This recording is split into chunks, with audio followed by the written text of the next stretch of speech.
Today's daf we're going to be learning is Avodah Zarah Daf Kaf Hey. Today's daf is sponsored by Malka Luzon in memory of her father, Gilbert Luzon, Nisim ben Sultan, on his 9th yahrzeit. A man of many accomplishments, he taught us to work hard, to act honestly with integrity, to be charitable, and to explore the world.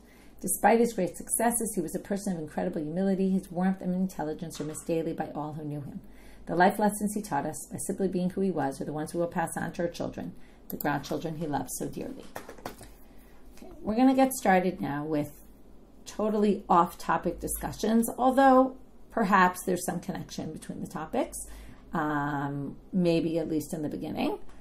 We ended with singing cows and the different opinions about what song they were singing. And among the way that we're seemingly going to get connected to these, the connection between the next number of sugyot, which is a bit of a strange connection, but of the 6 opinions that there were, 2 of them, one was in the name of Rabbi Elazar and one was in the name of Rabbi Shmuel bar Nachmani, and we're going to see a slew of debates that the 2 of them appear in with other people as well. So that seems to be the connection. We're not going to talk about when Joshua stopped the sun from setting. Okay, although we're going to see he didn't just stop the sun from setting, which is usually what we talk about, but he actually stopped the sun 2 times in that day. And the question is going to be, for how long did the sun stop? How long was the day in which the sun stopped? How many hours was that day? And we're going to have 3 different opinions, and we're actually going to have 2 versions of the 3 different opinions. So we're going to get to 6 different opinions altogether. And for that, I did a study guide just to see the numbers to make it easier to follow. Vayidom hashemesh v'yareach hamad ad yikom goy oivav. Okay, so the sun stopped and the moon stood until they finished taking vengeance on the enemy. Halohi ktuva al Sefer HaYashar, and this is written on the Sefer HaYashar. What is the Sefer HaYashar? So we're going to get to this. The first question the Gemara asks is my Sefer HaYashar. Later, we're going to see another verse in the Nevi'im where it talks about the Sefer HaYashar, and there we're actually going to have 3 opinions. Again, 2 of them being Rabbi Elazar and Rabbi Shmuel bar Nachmani. But right now, we're going to only have one, the one that is going to appear later, disagreeing with them. Amar Rabbi Chia bar my Sefer HaYashar, Amar Rabbi Chia bar Abba, Amar Rabbi Yochanan, Zeh Sefer Avraham Yitzchak v'Yaakov, Shenikreu Yesharim. And we're now going to quote from the parsha we just read yesterday, from Balak, Shene'amar, Tamot Nafshi Mot Yesharim. Okay, so let's start explaining. Let's start from Bilam. Okay, from Parshat Balak. Bilam says, I want to die the death of the straight ones, the Yesharim, which means I want to die like the forefathers died, Avraham, Yitzchak, and Yaakov, which is, right, usually it says by tzaddikim, vayigva, vayamot, which means they died a peaceful death. That's how he wants to die. Okay, vatehi achariti kamo, who is the end of that pasuk, and my end should be like them. And so that's how they get that this is the book of Avraham, Yitzchak, and Yaakov, which is otherwise known as Sefer Breshit. So according to Rabbi Chia bar Abba, in the name of Rabbi Yochanan, Sefer HaYashar is Sefer Breshit. Now, okay, let's go back. So what they're saying is the fact that the sun stopped in the time of Yoshua was actually mentioned already in Sefer Breshit. Okay, I don't know if you've read through Sefer Breshit, have ever noticed it mentioned there? Well, the Gemara is already asking, Heicham Ramiza, where is it alluded to? Because clearly it doesn't say it explicitly. V'zar'o yiyem elo hagoyim. When Yaakov blesses Ephraim, he says your children will be melo hagoyim. Like, okay, it's unclear exactly what this means, but malay in the goyim, like known very well amongst the other nations. Now, Imatai yem melo hagoyim. B'sha'ah shamdad lo chamali Yoshua. Yoshua was from Ephraim, and the most famous thing that affected everybody in the world was when the sun stopped. So he became melo hagoyim in that. Right, it sounds like it means in numbers, and Ephraim actually wasn't so large in number. So what it must be meaning here is that they were known because of Yoshua, because then everyone knew about what had happened. Now, before we go on, I really can't stop. I try not to go too off the daf, but in the introduction to the Ha'emek Davar, which is the Nitziv's commentary on the Torah, his introduction to Sefer Breshit, he has a 1-page short introduction, and the first thing he says is Sefer Breshit is called Sefer HaYashar. And then he quotes our Gemara, and then he tries to give an explanation as to why it's called Sefer HaYashar and why our he even says, why weren't they called tzaddikim or chasidim, right? That would be another term that we would think to define the forefathers. So then, and why is the book called this? And he quotes, obviously, Bilam also. And then he says, it really comes from Torah, from Parashat Ha'azinu, where it says, Hatzur tamim pa'alot tzadik v'yasharhu. In describing God, they say God is Yashar. Yashar means straight. So what does Yashar really mean? Well, what he explains is, D'shevach Yashar hu ne'emar latzdik din HaKadosh Baruch Hu b'churban bayit sheni. Says the real reason why they use Yashar is to justify God's behavior in destroying the second temple. And why was the second temple destroyed? It says, the people were tzaddikim and chasidim and amlei Torah. They were engrossed in Talmud Torah. They were a great generation. So what was the problem? Well, it says they were not yesharim b'halichot olamim. Meaning, it says the sinat chinam that they suspected each other, and they had, right, anyone they didn't like, they called it stuki or an apikorus, right? And there was a lot of animosity between people, and anyone who didn't believe exactly the way they believed, there were name throwing and bad blood between people. And it says, and they ended up coming to shvichut damim and all the bad things in the world until the temple was destroyed. Right? So this is an interesting way where he's saying basically the people of that generation might have been Talmidei Chachamim, they might have been Tzaddikim and Chasidim, but in the way they treated people who didn't agree with their belief system, right, they didn't treat them well. And that, he says, stands in complete opposition to the forefathers. And then, and the reason why I wanted to bring this, first of all, it's super interesting, and second of all, very relevant if we talk about our split in the nation right now in Israel and in general. He also, since we're in the middle of Masechet Avodah Zarah, we're struggling with all these sections, particularly later today, when we see, you're walking with a Gentile on the street, you should be concerned, right? This idol worshiper is going to maybe kill you. We're going to talk about that. Like, why are they, why are we suspecting they're going to kill us? But he says here that that what was unique about the forefathers, that they were, besides that they were tzaddikim, chasidim, v'ohavei Hashem, okay, and they love God, but in addition they were yesharim, which means what? Shitnagu imumot haolam afilu of de'elilim mechoarim.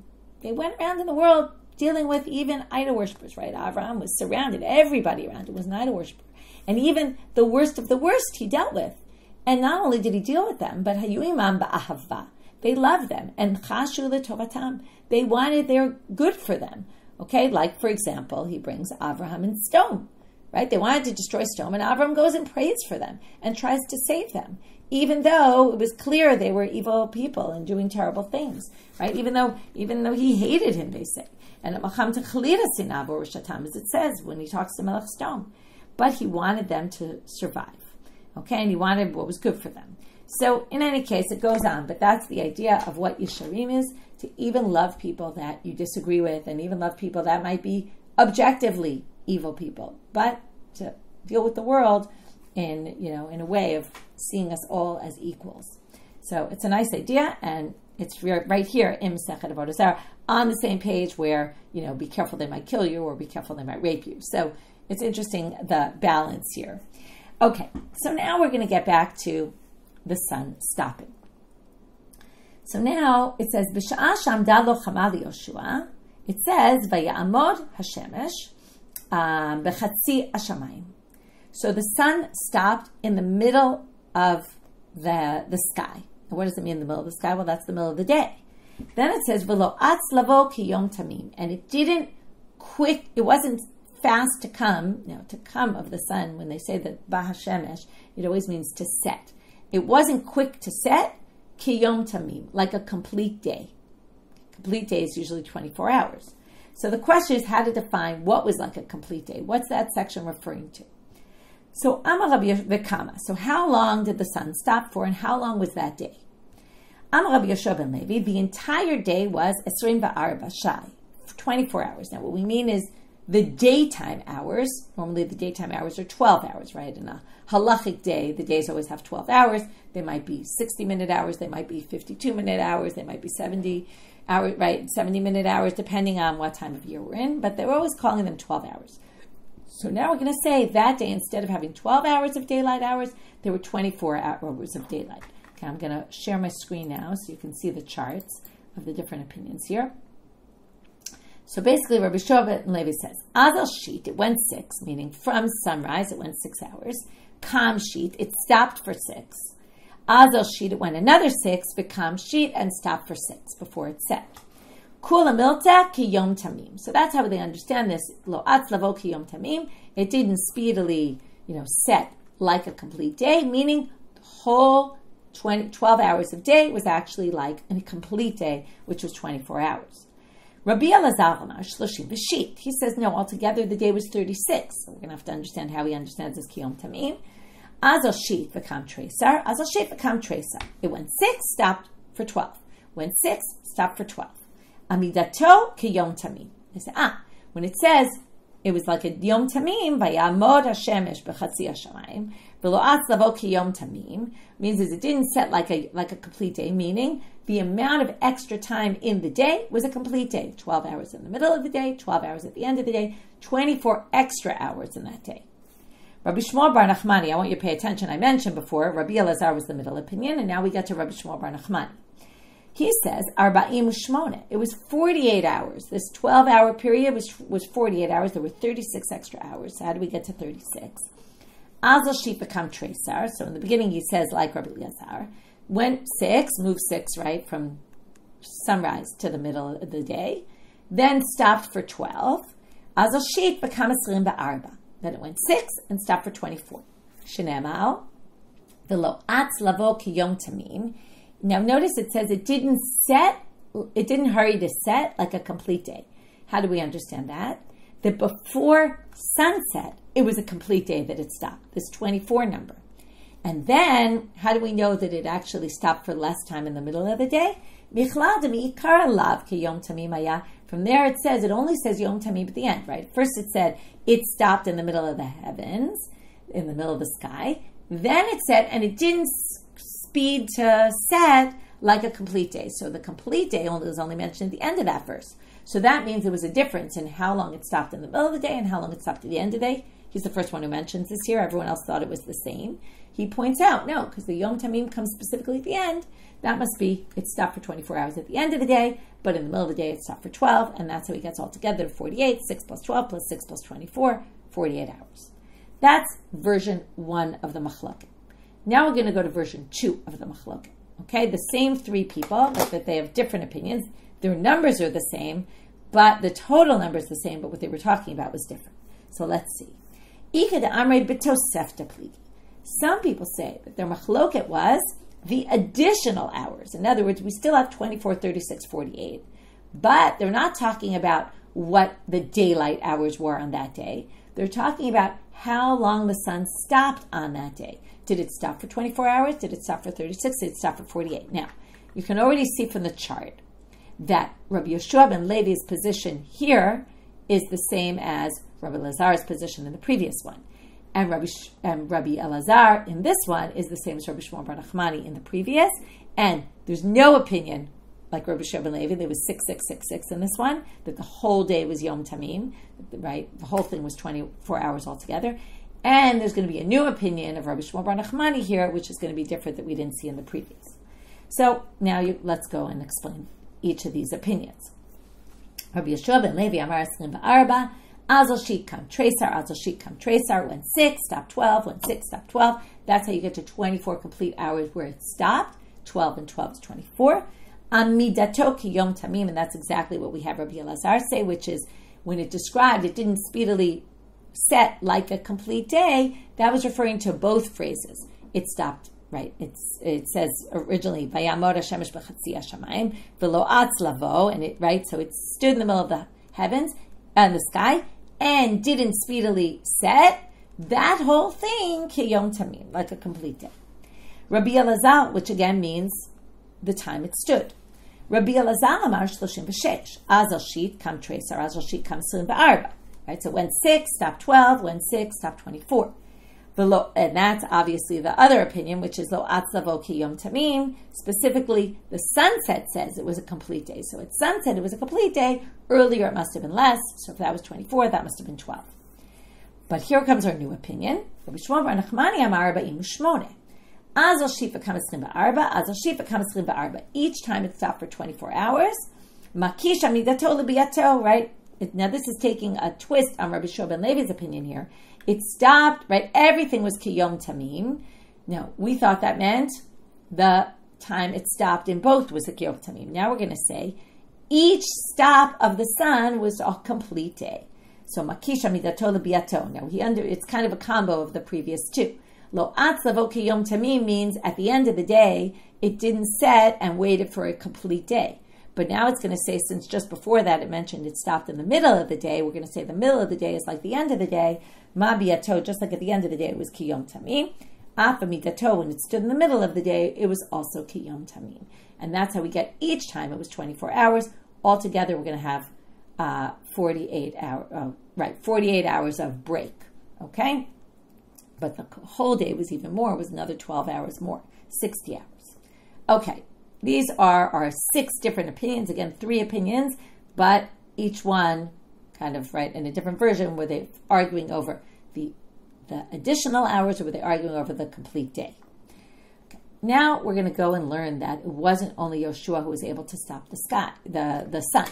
Now, it's a little bit strange to say this because we're going to see that, doesn't it say in the Pasuk, this never happened before and never happened after. So we're going to have to explain that Pasuk when we get to it. But right now we're going to assume there were other people who managed to do the same thing Yoshua did, or other people that God did it for them.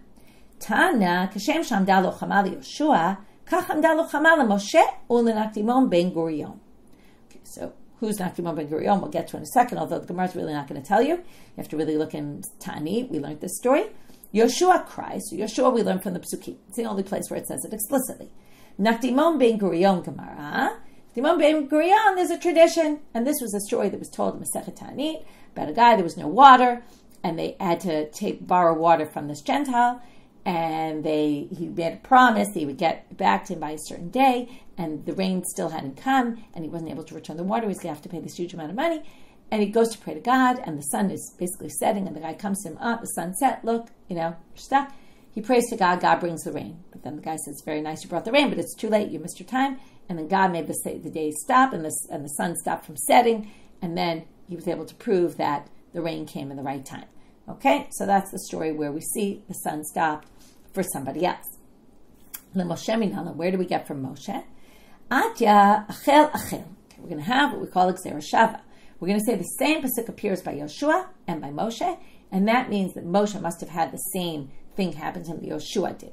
Now the first one is a little bit out there, I would say. It's not so clear why, just because we make the Zarah Shava it has to do with this, but we'll see some other explanations that maybe are a little stronger, and maybe can then help us better understand why we're using this pasuk.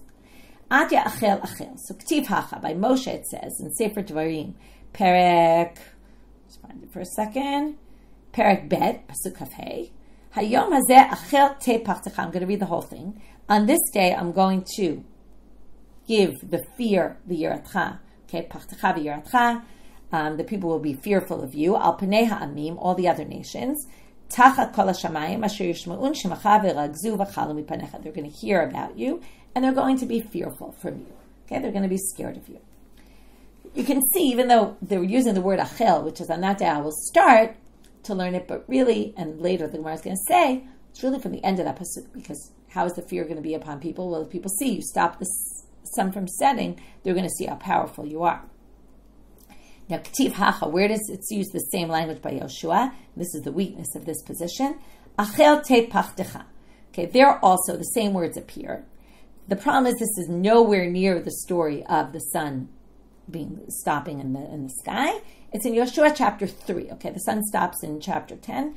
In Yoshua chapter 3 it says, Hashem says to Yoshua, on this day, Achel gadlecha be'enei kol Yisrael sheyid'un kasher yitin Moshe yemach. Also here it says, I'm going to start making you great among the Jewish people, even. It's not even among the other nations.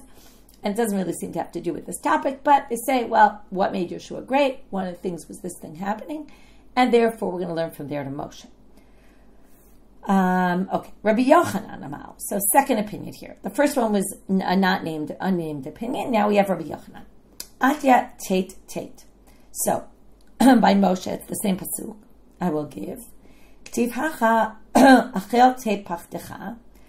That was by Moshe.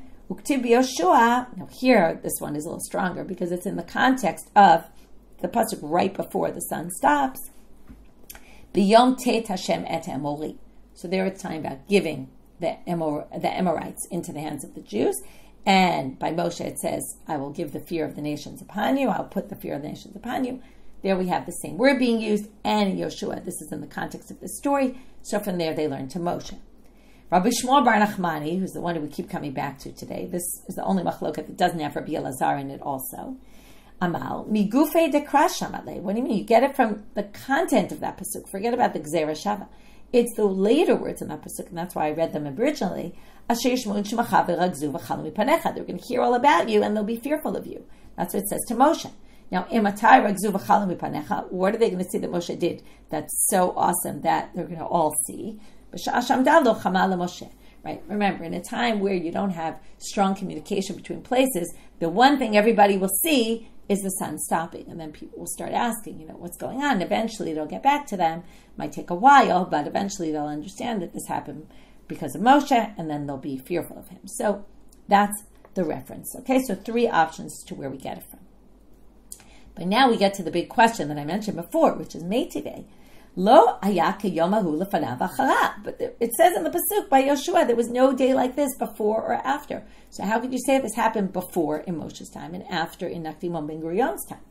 So the answer, Ibait, Ema, 2 possible answers. Sha'otu delav and nefishe kulehai. After we just said how many hours the sun stopped, that didn't happen in the other times, right? The other times it was small, a little bit of time, we don't know how long, but it wasn't. It's 24, 36. 48 or however many hours it stopped, right? 12, 24, 36. But, right, it wasn't that many hours. V'ibait, ema, some people say, avnei barad lo havu. Well, they might have been able to stop the sun, but there wasn't also these stones, these hailstones that came down. Tichtiv, v'yibenu san mipnei b'nei Yisrael, hem b'morah bechorom, v'Hashem shlich aleim avanim gdolot min hashamayim ad hazeka v'yamutu. In the end, what was awesome about it wasn't just the sun stopping, but these hailstones that came down and killed the people. That's what was so awesome about it. It was a combination of factors which didn't happen with Moshe, nor with Nakdimon ben Gurion. Now we're getting off. That was all our first topic today, which again we got to presumably because this machloket Rabbi Elazar and Rabbi Shmuel bar Nachmani. Although we did get into this idea of Sefer HaYashar and the forefathers and what made them Yashar in their relations with the Gentiles, if we go with the Netziv and his commentary. Now we're going to have another place where this Sefer HaYashar comes up in the Torah. Ktiv. It's actually in the Tanakh, in the prophets, okay, which is also where it came up here. In Yoshua, now it's going to be in Sefer Shmuel. Now when Shaul and Yonatan died, David does a Kina. David, he says a Kina about them, what do you call it? Like an elegy, I think it's called, right? A song about people who die. Vayomer lelamed b'nei Yehuda keshet. Okay, so he says we need to teach the b'nei Yehuda how to use arrows, right? That's the response. They were killed in war, and we need to know the b'nei Yehuda need to learn keshet, how to use bow and arrow. Now, Hinei Ketuvah Sefer HaYashar, and it's written in the Sefer HaYashar that Yehuda is strong in the keshet. My Sefer HaYashar. So now we're going to have 3 opinions. What is the Sefer HaYashar? And where does it say about Yehuda in this book that we're going to call Yashar? And why is it called Yashar? So now we're going to have 3 interpretations. The first one we know already. Amar Rabbi Chia bar Abba, Amar Rabbi Yochanan, same person who was mentioned earlier. Zeh Sefer Avraham Yitzchak v'Yaakov Shenekru Yesharim Dechtibu Tamot Nafshi Mot Yesharim Vati Achariti Kamo. That's Bilam. I want to die like the forefathers. V'Heicham Ramizah. Now where does it say it there? This is in the brachot of Yaakov to Yehuda. Yehuda ata yoducha achecha, yadcha ba'oref oivecha. Okay, your brothers will thank you because your hand is in the back of your enemy. Okay, or yadcha. Well, there's a bunch of different interpretations what the yad and the oref is and what we're talking. Oref is the back of the neck. Ezui melchama. Now, how are we going to get to keshet from here? What's the melchama shetzricha yad keneged oref? Hebeyomel zo kashet. Different interpretations of what this means, yad keneged oref, but if you think about it, we'll go with one. When you do a bow and arrow, your hand is at the same height as your neck. Okay, even though it's talking about the back of your neck. But still, your hand is at the same height level as that. And therefore, that must be keshet. Okay, again, it's all a reference. It's not really clear from there, but it is a reference. Now, the other 2 opinions, not so surprisingly, are going to be Rabbi Elazar and Rabbi Shmuel bar Nachmani, the ones we keep coming back to. Rabbi Elazar Omer, Zeh Sefer Mishna Torah, it's Sefer Devarim. Why? Am I karul Sefer HaYashar? Dichtiv asita Yashar v'atov b'nei Hashem. That's where Moshe commands the people to do the Yashar v'atov in the eyes of God. V'heicham remiza, where is there an allusion to Yehuda being those who know kashet? Well, where's there a reference to Yehuda? In the brachot at the end of the book, just like in Breshit, there were the brachot of Yaakov to the sons. We have at the end V'zot bracha, the brachot to the sons from the tribes from Moshe. Yadav Ravlo. Okay, his hands will be the ones fighting for him. Now, most wars need one hand because you use your sword, one hand. But what do you need two hands for, if not a bow and arrow? Zokeshet. Rabbi Shmuel bar Nachmani Amal. Zeh Sefer Shoftim. Very surprising one to be called Yesharim, and you'll see in a minute why it's so surprising.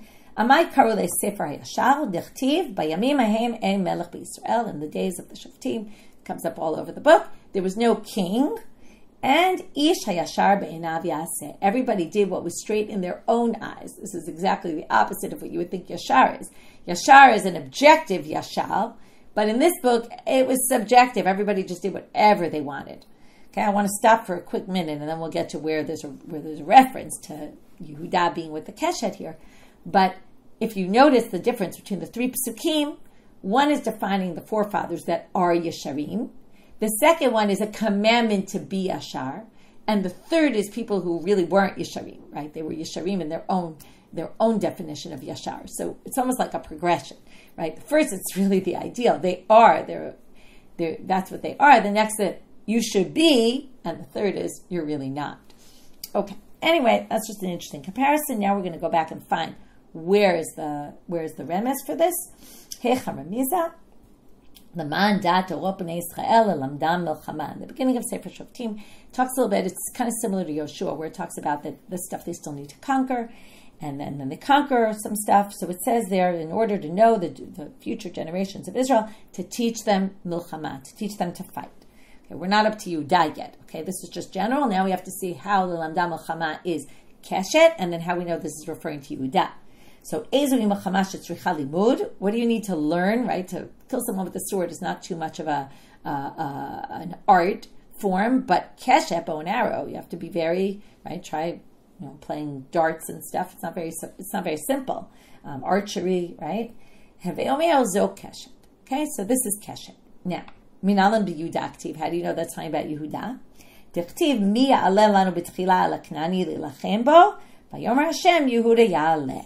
Okay, and this is where it talks about in Sefer Shoftim.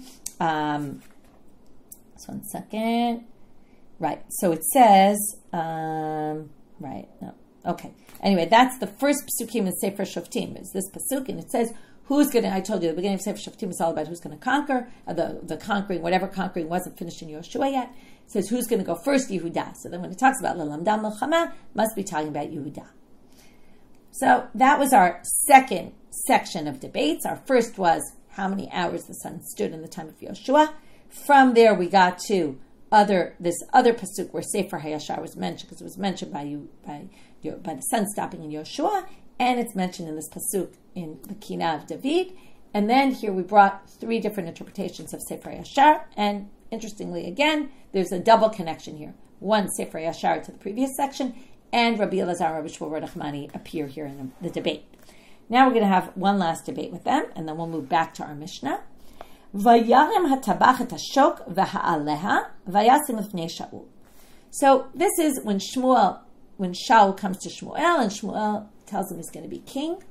And there it says the butcher, the person making the meat, picked up the shok, the thigh, and the aleha, and put it before Shaul. What is this aleha?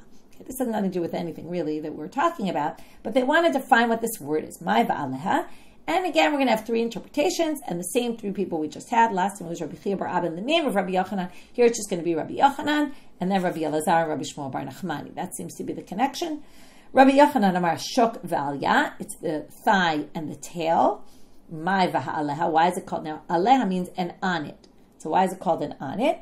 Well, okay, the tail is very close to the thigh. Rabbi Elazar Omer, shok v'chazeh, the thigh and the chest. That's a little different. Now, it is still above it, but it's not really the next thing right above it. So, my v'ha'aleha, demachile l'chazeh, ilaveh deshok, kibai anufe umonfele. Well, there's what's called tenufa. It's when you wave the korban shlamim in front of by the altar. You take the thigh, and then you take the piece of meat that's from the chest, and then you put the chest on top of the thigh, and then it's waved. So now they say, that's what it means, aleha, what goes on top of it when you do the waving. Rabbi Shmuel bar Nachmani amal shok v'shofi. Okay, the shok and the part right above it, the connector piece. So now you're going to see why. My va'aleha, what does it mean? And on it, right on it, because shofi ilaveh deshokai, it's right above it. That's the piece that connects it to the part of the body right above it, to the torso. So from there you see what aleha is. Okay, not such an interesting debate what this word is, but it happens to be a debate between the three of them. Okay, back to our main topic. The Mishnah then has two other halachot. Okay, lo yitached. If we go back to the Mishnah for a quick minute, we had the first one about ema midim be'ema bepunta ka'ot shel avdei kochavim because of chashudim ala riviyah. That was the first topic we covered. Now we're going to cover the next two, which is a woman shouldn't go alone into a room with a man who's an idol worshiper because we're worried they might engage in relations with her. And a man shouldn't go into a room alone with them because we're worried that the idol worshiper might kill the person. Okay, we're going to talk a lot about this. Right now we're going to start with the yichud of the woman. Now, if you might have been thinking about this, and if not, but the Gemara will tell you, well, b'mayas Kina, what are we talking about? One woman with one man? Even with a Jew, that's not permitted. So what do you mean? A woman shouldn't go into a room alone with a Gentile. A woman should go into a room alone with a Jewish man for the same concern. Even two women can't go into a room alone with a man. We're worried that something might transpire there. That's what we call yichud. So turning now to Amabed, Ella Bitzlata, if you say it's three, maybe we're one more, right? Even three women shouldn't be alone with an idol worshiper. But if the assumption is the idol worshippers are prutzim ba'arayot, meaning they engage in all sorts of inappropriate sexual behaviors, well then also Jews who are prutzim, okay, it's also not permitted. Because look at this Mishnah. So once you define idol worshippers as prutzim, which again, right, not that all idol worshippers are, but the whole issue here is there's a concern that they might be. You don't know, but maybe they are. So, well, look at this. V'hatnan, aval isha achad, it says in the Mishnah, isha achad mityachetet yim shnei anashim. Okay, this is hilchot yichud. So a woman, it's in Masechet Kiddushin. A woman can go alone in the room with two men. V'amar Rav Yehuda amar Shmuel, but Rav Yehuda said in the name of Shmuel, lo shanu ela b'ksherim. That's two Jewish men who are known to be pretty straight. Aval b'prutzim afilu asara nami lo. But if it's prutzim, you shouldn't even go alone with 10 Jewish men. So basically, you can't say, it's one more than what's permitted with Jews, because what's permitted with Jews who are prutzim is actually nothing, really. You're not allowed to even a huge group of women. Maaseh, and in fact, the Mishnah continues. There was maybe it's the Gemara they're continuing. Maaseh there was a case where there were 10 men who took out this one woman in a bed, meaning they made it look like she was dead, and they were taking her out to be buried. And they went out because the burial sites were outside the city, the graves, and they took her out so that they could rape her outside, but there was nobody there. Okay, we're going to talk about this later. On the roads and outside the city, that's where there's the most danger. Because no one there, nobody will know what they're doing. And here you see that even with Jews, this is forbidden. So we're trying to figure out where's the difference between the idol worshippers and the Jews.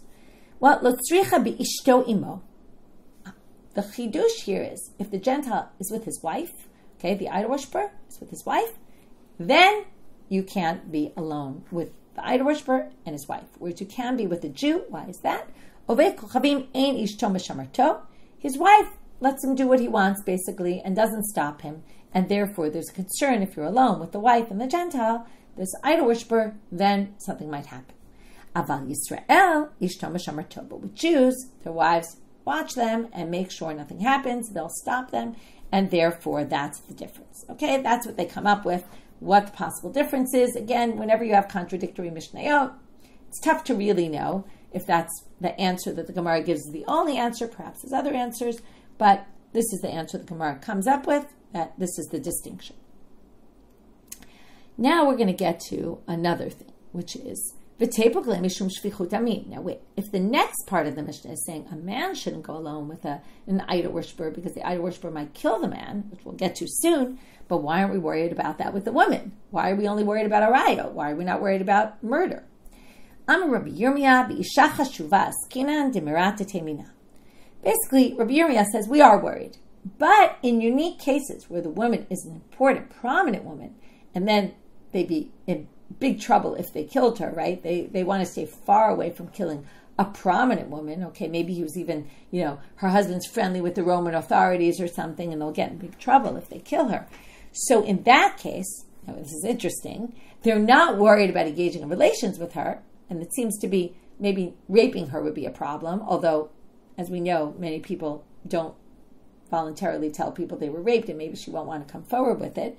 Or it could be also they think maybe they'll seduce her and they'll succeed in having her do it willingly and she'll just be quiet about the whole thing.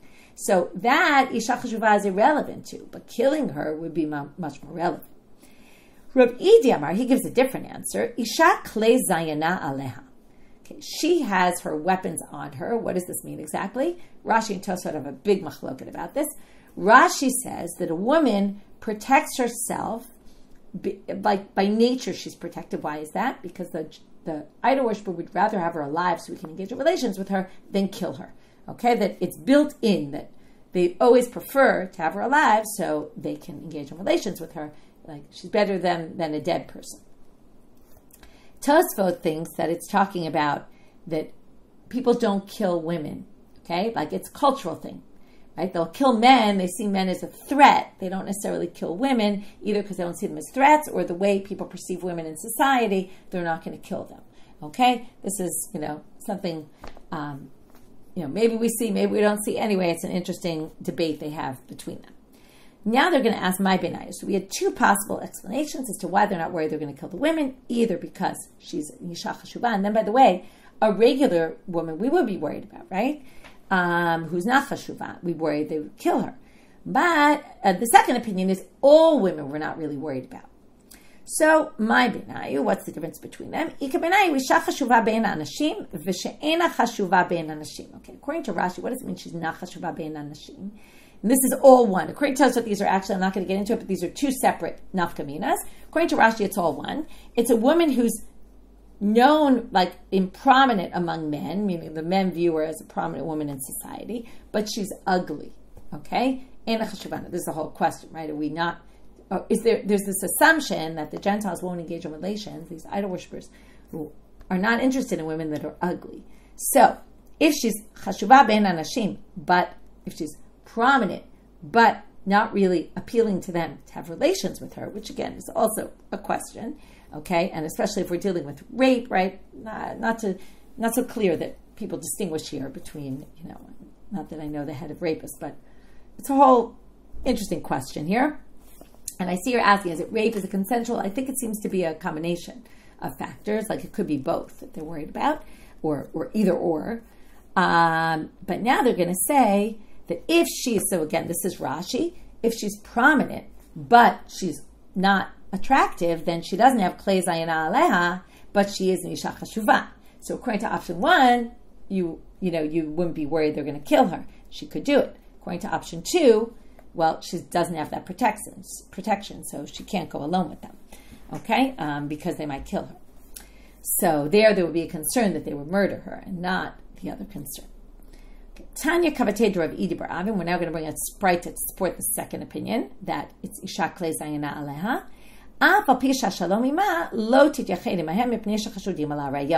Okay, even if they're in peace with her, then she shouldn't be alone with them because they're chashudim ala rayot. Okay, and this, right, one second, this supports Rav Ada, one second, right, Vadai lo yihargua, right, right. What does it mean, shashalom ima? That they definitely won't kill her because she's klei zayana aleha, however you define that, right? If we go with Rashi, because she's a woman, so even though Shalom Ima, how would you know that? Well, you know that because she's a woman and they don't kill women. Then she still can't because of the arayot, and that sounds like Rav Edi's opinion. Lo yitacheda damime. Now we get to the one about a man not going alone with an idol worshiper because there's fear of killing. So now we're going to bring a braita that is going to give all sorts of tips if you're alone with a Gentile on a road, okay, or an idol worshiper that you're worried they might kill you.